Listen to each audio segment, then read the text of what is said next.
শিক্ষার্থী বন্ধুরা, degree third year শিক্ষার্থী বন্ধুরা, ডিগ্রি থার্ড ইয়ার আমি আজকে তোমাদেরকে কস্ট অ্যাকাউন্টিং এর চ্যাপ্টার 6 ওভারহেড অফ ডাটা একটু বোঝাবো এবং একটি অঙ্ক শেখাবো।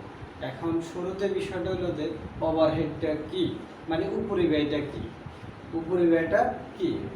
এখন উপরিব্যয়টা আমরা বুঝি যেই সকল ব্যয় পরোক্ষ ব্যয়, মানে উৎপাদনের সাথে সরাসরি জড়িত না, সেই সকল ব্যয়কে আমরা জানি যে উপরিব্যয়।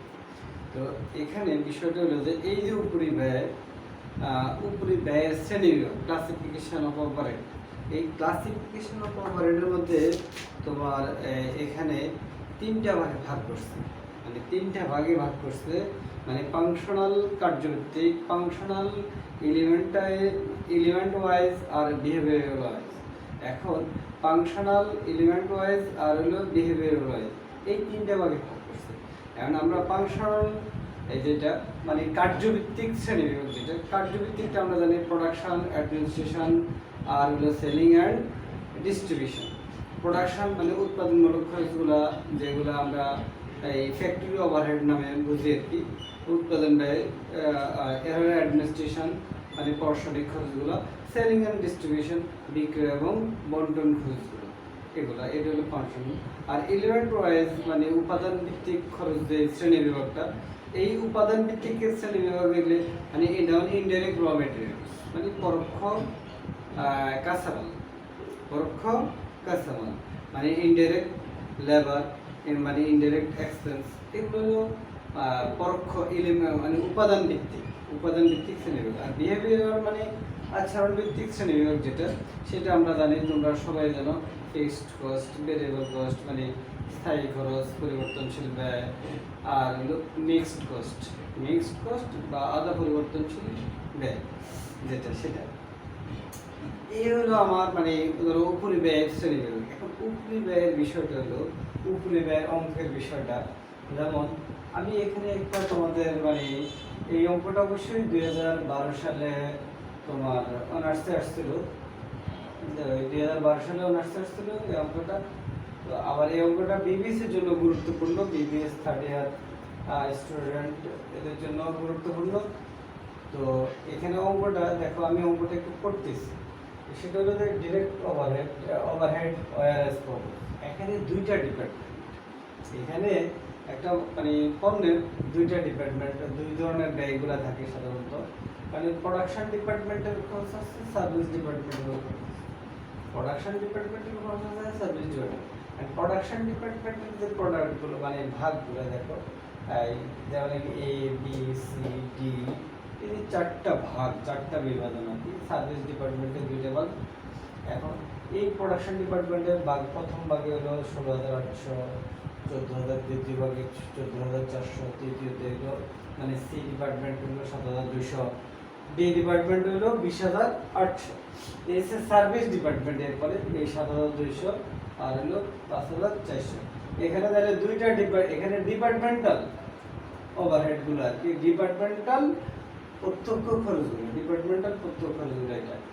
এরপরে এখন এই যে খরচগুলো আছে, সার্ভিস ডিপার্টমেন্টের যে দুইটা খরচ আছে, সার্ভিস ডিপার্টমেন্টের এই খরচটাকে আমরা সাধারণত এখানে যেটা বলবো, the expense of the service department, service ডিপার্টমেন্টের খরচ সমূহ আর অ্যালোকেটেড। তাহলে এই সার্ভিস ডিপার্টমেন্টের খরচ সমূহ আমি বন্টন করে আমি ওই যে প্রোডাকশন ডিপার্টমেন্টের খরচের নিব। তো এই সার্ভিস ডিপার্টমেন্টের খরচগুলোকে আমি ভাগ করব। কিভাবে ভাগ করবো? এইভাবে, যেমন এক্স ডিপার্টমেন্ট, ওয়াই ডিপার্টমেন্ট আমি মানে এতে দিব, এই যে 30%, 20%, 25%, তাহলে এটা হলো পার্সেন্টেজটা, যেমন এখানে নাই 10%। এভাবে এরপরে ওয়াই ডিপার্টমেন্টের ওয়াইয়ের মধ্যে এখানে আবার 20%, 30%, 10%, 25% হবে। এইটা হলো আমি এই যে খরচগুলো আছে, দুইটা খরচ আছে, এই খরচ দুইটাকে আমি বিভাজন করে এই খরচগুলোতে আমি অ্যালোকেট করবো, ভাগ করে দিব আর কি। আচ্ছা, এরপরে দেখো এখানে একটা জিনিস আছে, টোটাল কস্ট। হ্যাঁ, এই total cost for the production department. এই প্রোডাকশন ডিপার্টমেন্টের টোটাল কস্ট হলো এতে ওয়েজেসটা, মজুরিটা ব্যয়, এগুলো হলো টোটাল মজুরি। এরপরে দেখো all the for production, all the cost of production departmental having raw materials cost of মানে কস্ট অফ 15,000 টাকা, এই 15,000 টাকা হলো র মেটেরিয়ালস আর কি, আর ওয়াইজেস হলো 9,000 টাকা। মানে অল দা প্রোডাকশন ডিপার্টমেন্ট, এই প্রোডাকশন ডিপার্টমেন্টে এই এগুলো হলো 15,000 টাকা হলো র মেটেরিয়ালস, আর ওয়াইজেস হলো 9,000 টাকা।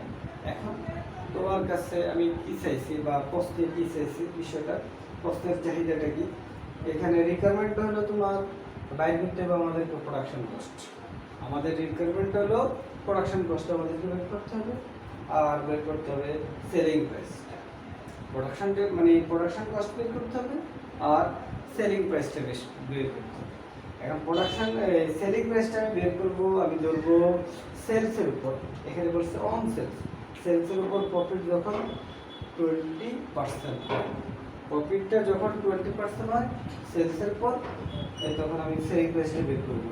এই হলো আমার কষ্টের বিষয়টা, এটা হলো আমার কষ্ট। তো আশা করি তোমরা প্রশ্নটা বলছো। আমি এবার তোমাদেরকে অঙ্কটার সলিউশনের দিকে যাচ্ছি। শিক্ষার্থী বন্ধুরা, আমরা এই ওভারহেড ডিস্ট্রিবিউশন, ওভারহেডে যে টাকাটা আছে, এই যে দেখো ওভারহেডে তো আমরা দুইটা ডিপার্টমেন্ট, প্রোডাকশন ডিপার্টমেন্ট আর সার্ভিস ডিপার্টমেন্ট। এই প্রোডাকশন ডিপার্টমেন্টের এই যে সার্ভিস ডিপার্টমেন্টের যে এক্স এবং ওয়াই, এক্স হলে এখানে ওভারহেড আছে কত টাকা খরচ, 7,200 টাকা, আর ওয়াইতে আছে 5,400 টাকা। এই যে এই অংশটাকে টোটাল আমরা এগুলোকে ভাগ করে এই প্রোডাকশন ডিপার্টমেন্টে দিয়ে দিব। এখানে এই যে এই টোটাল মানে সার্ভিস ডিপার্টমেন্টের যে টোটাল যে ফিগারগুলো, টোটাল এটা নিঃশেষ হইতে হবে, শেষ হইতে হবে। তো এটা কোন পদ্ধতি, এই যে একটা পদ্ধতি আছে, আমি যে পদ্ধতিটা তোমাদেরকে এটা করছিলাম, যে আন্ডার রিপিটেড ডিস্ট্রিবিউশন মেথড। এই আন্ডার রিপিটেড ডিস্ট্রিবিউশন মেথড মানে পুরো বন্টন প্রক্রিয়া আর কি। তো এই পুরো বন্টন প্রক্রিয়ার মধ্যে কীভাবে হবে, এইটা হলো ভাগ করে দিবা। তো এই ভাগ করার জন্য আমাদেরকে তোমার যে পার্সেন্টেজগুলো কিন্তু পূর্বেই দিয়ে দিছে। তোমরা প্রশ্নের মধ্যে দেখছো কিনা যে মানে the expense of service department are allocated লিখছিলাম, যে এই ভাগের যে পার্সেন্টেজগুলো, এই পার্সেন্টেজগুলো ওই পার্সেন্ট অনুযায়ী আমরা ভাগ করি। এখন দেখো এখানে আমি প্রোডাকশন ডিপার্টমেন্ট এবং সার্ভিস ডিপার্টমেন্টের আগে যে ওই এক্সপেন্সগুলো লিখে দিলাম, ডিরেক্ট এক্সপেন্সগুলো অ্যাজ প্রাইমারি ডিস্ট্রিবিউশন হিসেবে যে এক্সপেন্সটা দিছি ওই এক্সপেন্সটা লিখছি আর কি। এখানে এই ডিরেক্ট এক্সপেন্স হিসেবে আগে যে তোমার দিছিল এই অ্যাজ প্রাইমারি ডিস্ট্রিবিউশন আর কি, ডিরেক্ট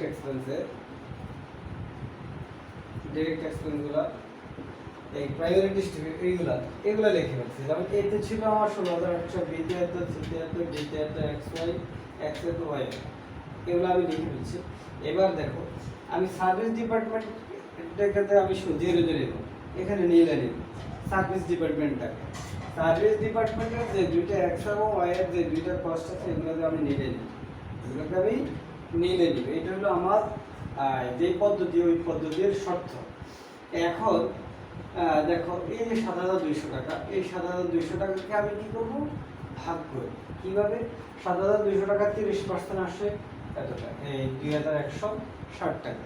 তোমরা ক্যালকুলেটারে দেখো, এই যে 7,200 টাকা, এই 7,200 টাকার 30% আসে 2,160 টাকা। এই 2,160 টাকা, আবার 7,200 টাকার তোমার 20% আসে 1,440 টাকা, 25% আসে 1,800 টাকা, 15% আসে 1,080 টাকা, আর 10% আসে 720 টাকা। এটা হলো আমার 7,200 টাকার ডিস্ট্রিবিউশন, বন্টন। এই পার্সেন্টেজ অনুযায়ী, এই 7,200 টাকার বন্টন। এরপরে শিক্ষার্থী বন্ধুরা দেখো, তাহলে আমি এক্স ডিপার্টমেন্টের এই 7,200 টাকা বন্টন করছি।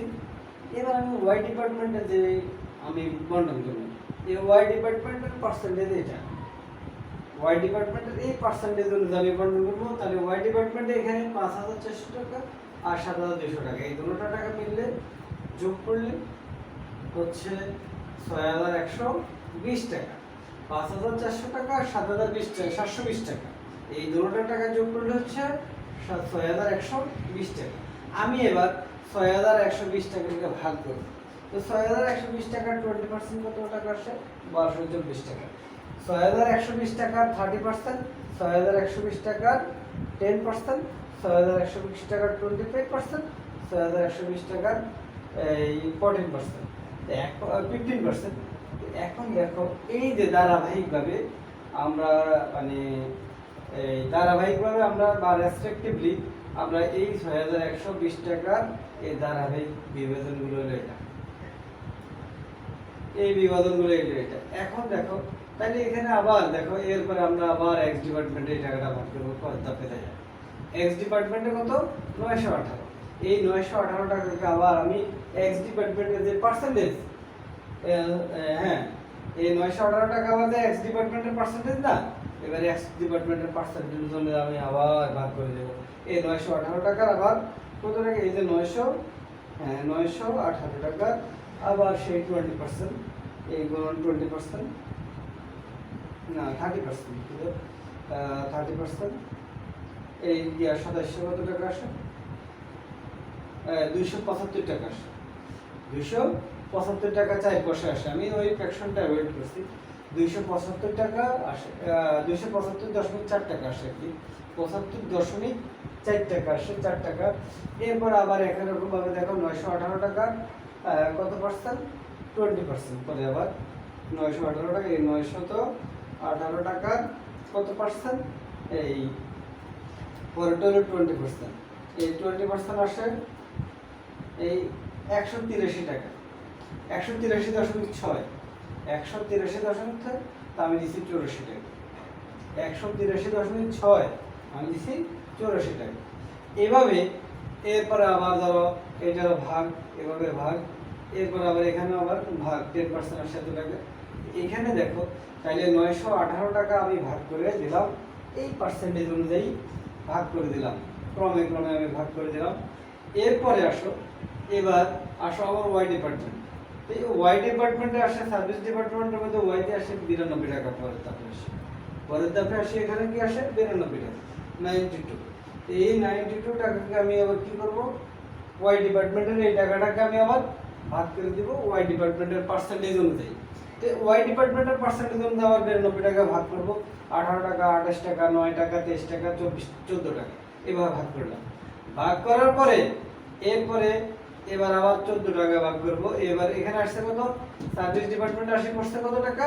14 টাকা। এবার আমি এই 14 টাকাকে আবার যেহেতু এক্স ডিপার্টমেন্ট, এবার এক্স ডিপার্টমেন্টের পার্সেন্টেজ অনুযায়ী আবার আমি ভাগ করে দেব। এই 14 টাকায় 14 গুণন কত পার্সেন্ট? পয়েন্ট হলো 30, তাহলে 30%। এই 14 টাকা 30% আসে 4.2, মানে 4 টাকা। আবার দেখা যায় যে 14 টাকা তোমার কত পার্সেন্ট? 20%। তো 14 টাকার 20% আসে আমার 2.8 টাকা, মানে 3 টাকা। এর আবার দেখো এই 14 টাকার আমার এই তোমার কত টাকা? 25%। 14 টাকার আমার 25% আসে 3.5 টাকা, মানে 4 টাকা। 3.5 টাকা মানে 4 টাকা। আবার 14 টাকার আবার দেখা যাচ্ছে 14 টাকা কত পার্সেন্ট? 10%। এখন 14 টাকা 10% আমি আর হিসাব না করলাম। এখানে আমার যে পদ্ধতি আন্ডার রিপিটেড ডিস্ট্রিবিউশন মেথড, এই পদ্ধতি লাস্টে যদি খুচরা কিছু টাকা থাকে অল্প কিছু, সেটা মানে বন্টন না করে এই দেখা যাচ্ছে দিয়ে দেওয়াটাই সঠিক বিষয়টা আর কি। কারণ আমাকে এখানে দেবো নীল, তো সেই হিসাবে আমি বাকি যে টাকাটা আছে 4 টাকা, 7 টাকা, 8 টাকা, 8 3 হলো 8, 8 আর 3 হলো কত টাকা? 11 টাকা। তো 8 আর 3 11 টাকা। আমি এরপর আবার 10% এটাকে পার্সেন্টেজ করলাম না, বাকি 3 টাকা আমি কি করলাম? ডিপার্টমেন্ট ডিতে দিয়ে দিলাম, ভাগ করলাম না, ভাগ না করে ডিপার্টমেন্ট ডিতে দিয়ে দিলাম। এরপর দেখে যাচ্ছে আমার আর এখানে দেখে যাচ্ছে সার্ভিস ডিপার্টমেন্টে এক্স এবং ওয়াই মানে দুইটা, এই মানে এখানে আর কোনো টাকাই থাকলো না। এটা হলো আমার তোমার আন্ডার রিপিটেড ডিস্ট্রিবিউশন মেথড। এইভাবে ডিস্ট্রিবিউশন করে আমি দিয়ে দিলাম সার্ভিস ডিপার্টমেন্টের টাকাটাকে প্রোডাকশন ডিপার্টমেন্টে নিয়ে আসলাম। এখন দেখো এই যে প্রোডাকশন ডিপার্টমেন্টে এখন দেখো তাহলে এতে কত টাকা আসছে, টোটাল সবগুলো যোগ করে আমি 20,481 টাকা। বিতে কত টাকা আসছে, টোটাল যোগ করলে আমি পাচ্ছি 17,891 টাকা। সি ডিপার্টমেন্টে কত টাকা আসছে, ডি ডিপার্টমেন্টে কত টাকা আসছে। এইটা হলো আমার টোটাল ওভারহেডটা পেয়ে গেছি আমি। এটা আমি টোটাল ওভারহেডটা পেয়ে গেছি। এখন সবচেয়ে বড় কাজ হলো এই যে আমি ওভারহেডটা পাইছি, এই ওভারহেডটা তো আমি ভাগ করবো। মূলত আমার তো হলো মানে ফ্যাক্টরি ওভারহেডটাকে আমি ওয়েজেসের উপর ধরবো। মূলত ফ্যাক্টরি ওভারহেডটাকে আমি ওয়েজেসের উপর ধরবো। তাহলে ওয়েজেসের উপর আমার কত টাকা পার্সেন্টেজ হবে, কত পার্সেন্টেজ হবে। এখন দেখো তাহলে এই যে ওভারহেড এখানে বাইছে কত টাকা, 20,481 টাকা। তাহলে আমাকে এখানে এই ডিপার্টমেন্টে তখন দিছিল কত টাকা, 80,000 টাকা। এই ডিপার্টমেন্টে আমাকে তখন দেখে যে প্রোডাকশন ডিপার্টমেন্টের টোটাল কস্ট দিয়েছিল কত, 80,000 টাকা। তাহলে পার্সেন্টেজ হিসেবে পাচ্ছি আমি 25.60 টাকা। আবার দেখে যে বি ডিপার্টমেন্টে হচ্ছে একই রকম ভাবে এই টোটাল যোগফল 17,891 টাকা, 70,000 টাকা ভাগ গুণ 100 হলে এত। আবার দেখে যে 9,800 টাকা। আবার এখানে আমার 35,000 টাকা। তাহলে হইতেছে 24.15 টাকা, 28.15 টাকা। এরপর আবার দেখে যে 23,530 টাকা, 1 লাখ টাকা ভাগ করলে হচ্ছে 23 এত টাকা। এইটা হলো আমার পার্সেন্টেজ আসে। এখন টোটাল মোটের উপর যে পার্সেন্টেজ দেখো আমার এখানে টোটাল এই 20,481, 17,000, 9,854, 23,000, এই যে চারোটা ডিপার্টমেন্টের ওভারহেডের টাকা যোগ করলে আমার কত হয়, চারোটা ডিপার্টমেন্টের ওভারহেডের টাকা আমার যোগ করলে হচ্ছে 71,800 টাকা। আর আমার যে এই যে টোটাল যে মানে প্রত্যেকটা ডিপার্টমেন্টের যে খরচটা আমাকে দিয়ে দিছে, এই খরচটা হলো 80,000, 70,000, 35,000, 1 লাখ। এই সবগুলো আমার যোগ করলে হচ্ছে 2,85,000 টাকা। এখন একটা যদি ভাগ করলাম আমি পার্সেন্টেজ তৈরি করলাম 100%, কত জায়গাতে শতকরায় পরিণত করলে হচ্ছে 25.19%। এই 25.19% হলো আমার ফ্যাক্টরি ওভারহেড টাকা ধরবো ওয়েজেসের উপর। ওয়েজেসের উপর আমি ফ্যাক্টরি ওভারহেডটা ধরবো আর কি এটা। তাহলে শিক্ষার্থী বন্ধুরা আমি এখান থেকে জানতে পারলাম যে আন্ডার রিপিটেড ডিস্ট্রিবিউশন, এই রিপিটেড ডিস্ট্রিবিউশনটা কিভাবে করা হয়। এই আমি রিপিটেড ডিস্ট্রিবিউশন, এরপর আমার পার্সেন্টেজ বের করছি এখানে। তাহলে আমি আবার বলতেছি রিপিটেড ডিস্ট্রিবিউশনটা এটা হলো যে এই যে সার্ভিস ডিপার্টমেন্টের টোটাল যে টাকা অ্যামাউন্টগুলো এগুলোকে আমি ক্রমে ক্রমে শেষ পর্যন্ত নিঃশেষ পর্যায়ে দিতে হবে। এটাই হলো আমার রিপিটেড ডিস্ট্রিবিউশনের মূল বিষয়। এই তোমরা শিক্ষার্থী বন্ধুরা যদি তোমরা এই রিপিটেড ডিস্ট্রিবিউশন এই মেথডটা যদি না বুঝতে পারো তাহলে আমাকে তোমরা কমেন্টসের মাধ্যমে জানাইবে, আমি ইনশাল্লাহ উত্তর দিব। আচ্ছা, এরপরে আমি যাচ্ছি পরবর্তী ধাপে। আমরা এখানে এরপরে পরবর্তী ধাপ আমরা করব প্রোডাকশন কস্ট আর হলো সেলিং প্রাইসটা নির্ণয় করে দেবো আর কি। এরপরে আমাদের অঙ্ক। শিক্ষার্থী বন্ধুরা আমাদের যে রিকোয়ারমেন্ট আছে সেই রিকোয়ারমেন্ট হলো প্রোডাকশন কস্ট আর সেলিং প্রাইস। এখন এই প্রোডাকশন কস্ট আর সেলিং প্রাইসের মধ্যে আমাদেরকে ম্যাটেরিয়াল দিচ্ছে 15,000 টাকা আর লেবার বা ওয়েজেস কস্ট দিচ্ছে 9,000 টাকা। মোট যোগ করলে আমার 24,000 টাকা হলো।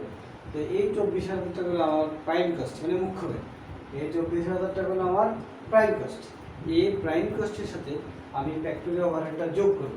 ফ্যাক্টরি ওভারহেডটা এই প্রাইম কস্টের সাথে আমি ফ্যাক্টরি ওভারহেডটা যোগ করব। এই প্রাইম কস্টের সাথে আমি ফ্যাক্টরি ওভারহেডটা যোগ করব। এখন ফ্যাক্টরি ওভারহেড যোগ করব, ফ্যাক্টরি ওভারহেড তো আমার দেওয়া নেই। ফ্যাক্টরি ওভারহেড হলো আমি ওয়েজেসের উপর দেবো। এই ওয়েজেস হলো 9,000, এই 9,000 টাকার উপর দেবো। আমরা টোটাল একটা পার্সেন্টেজ বের করছি। এই যে টোটাল যে একটা পার্সেন্টেজ বের করছি তোমার এই যে ওয়েজেসের উপরে এই ফ্যাক্টরি ওভারহেডের একটা পার্সেন্টেজ বের করছি, সেটা 25.19% হচ্ছে। ওই 9,000 টাকার 25.19% আসে 2,267 টাকা।